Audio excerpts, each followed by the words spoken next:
Next up then, it'll be X30 Mini. Grid's going to be on screen for you now.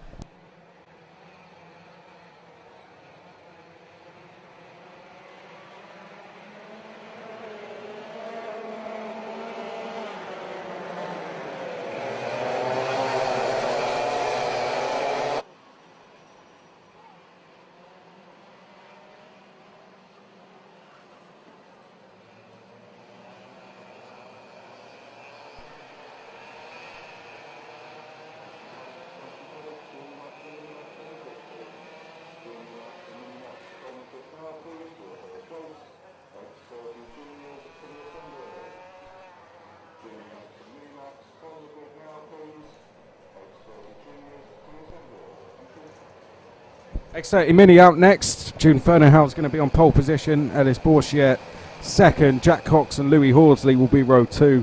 Drew Davidson and William Cordell row 3. It'll be Robbie Stapleton and Ben Cochran row 4. Christian Brooks, Bradley Beavers, Finley Dunn, Luke Weston, Jamie Perry. Then we have Harry Pears, Rihanna Regan and Oliver Cottam. Race underway already as they make their way up towards turn number 3.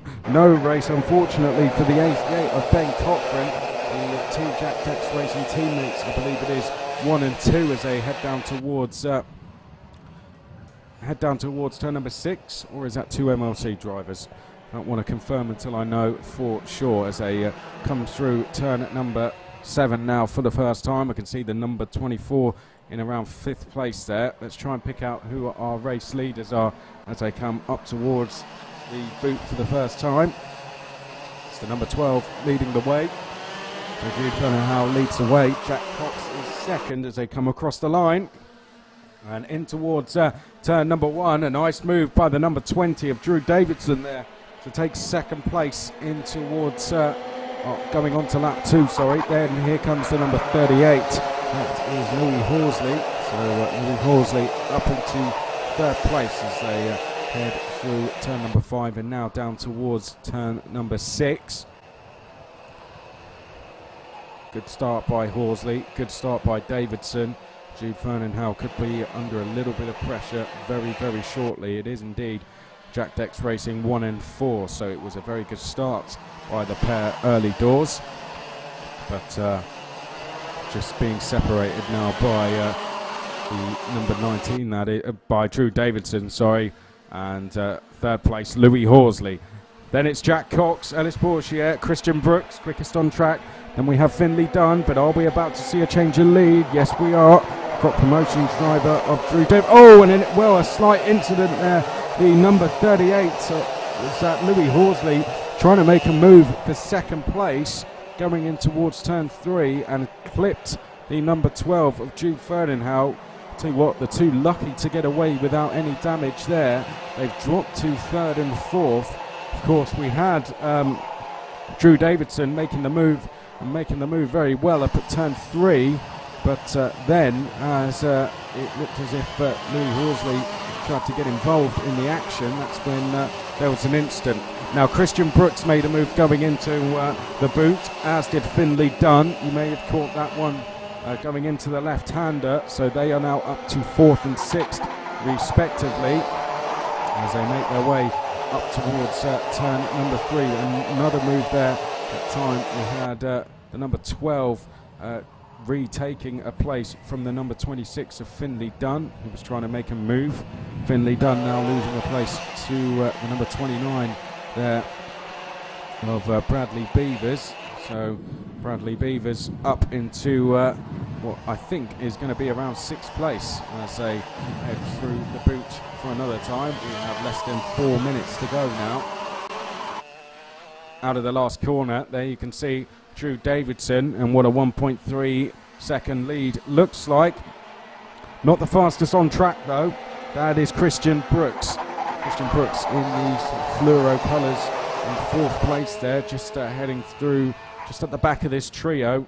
He is quickest on track and he's closing in very quickly on Jack Cox ahead of him, who's just been passed by Louis Horsley for 2nd place. Those two have swapped places more than once now, and there goes Christian Brooks to go into 3rd place. So Christian Brooks into third. Up ahead then we have the number 12 of Jude Fernandhow going up a place, and not for the first time. Jude having to deal with a little bit of contact there. This time it was from Bradley Beavers. I have to say that looked a little completely accidental to me. Let's have a look at the replay. Yep, I'd say not much in that, unfortunately. Bradley Beavers just oh, and there's a spin. Well, the number 26 has gone round. Who's been caught out as a result? I think that's Bradley Beavers. It is. So the number 29 Croc promotion driver has spun round and is going to have to try and get going again.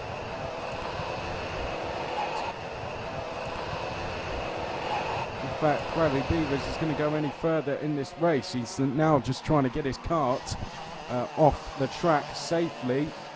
At the moment, Bradley Beavers is in the middle of the track, and as you can see, our leader is coming across the line. I'd say Bradley just needs to leave his kart there now and get himself safe, and that's indeed exactly what he's doing.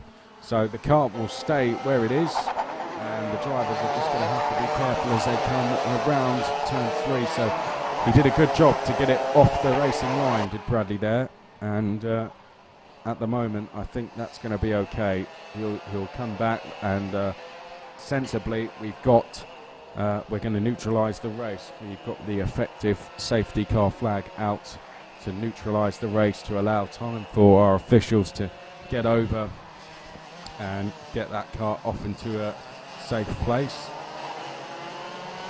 So that's going to unfortunately bring Drew Davidson's lead down from 1.47 seconds to nothing. Of course, we did just see that replay of Beavers getting into a bit of an incident with Jude Fernandhow.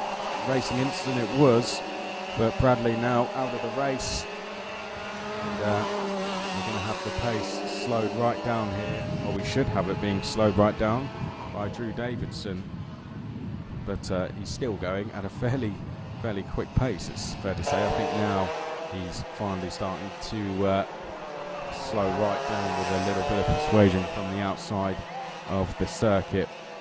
So Drew Davidson now bringing the pace down, and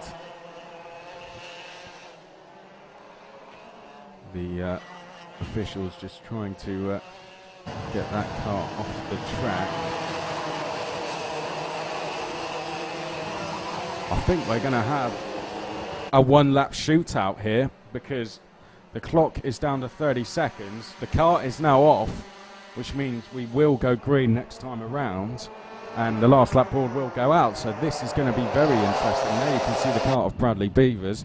Doesn't look like any real damage, but certainly he couldn't get it going. So I'll give you the order as we go into the last lap. It's going to be Davidson, Horsley, Brooks, Cox, Fernandhow, Bourchier, Stapleford, Pears, Dunn, Regan, Cordell, Cotton, Perry and Weston. Beavers, of course, out the race. Last lap shootout. Chance here for Louis Horsley to steal a victory from Drew Davidson as they head up towards the boot. I think Davidson knows that we're going to go green now, and the last lap board is going to go out. And here we go, round the last corner then. We go green as they go across the line, and it's going to be Davidson versus Horsley, and potentially a few more for the victory as they come out of turn 2 up towards turn 3. Davidson having to defend from Horsley there as they head through turn 3 for the last time, through 4 and now through 5 down towards turn number 6, and there goes Christian Brooks. Well, very good driving there from the number 82 to take second place. Louis Horsley perhaps slightly too focused on taking the win, and he left the door open for Christian Brooks to steal second. That's taken the pressure off Drew Davidson out front. It's now down to Brooks, the Evolution driver, to try and defend for second place, and it looks as if he's going to do that safely. So out of the last corner, Drew Davidson takes a deserved victory. Brooks finishes in second place, Horsley in third, Fernandhow fourth, Cox fifth, Stapleford sixth, Dunn was seventh, Pears was eighth, Bourchier ninth, Regan was 10th in the first of the novices, and it was Cordell, Cotton, one of the other novices, Perry, Weston, and an on-finish for Bradley Beavers, which was a shame because he had the fastest first and second sector of the entire race. Our X30 Minis now done. There is Bradley himself making his way off the circuit. And next up then, it's going to be the first heat for Junior Max and Mini.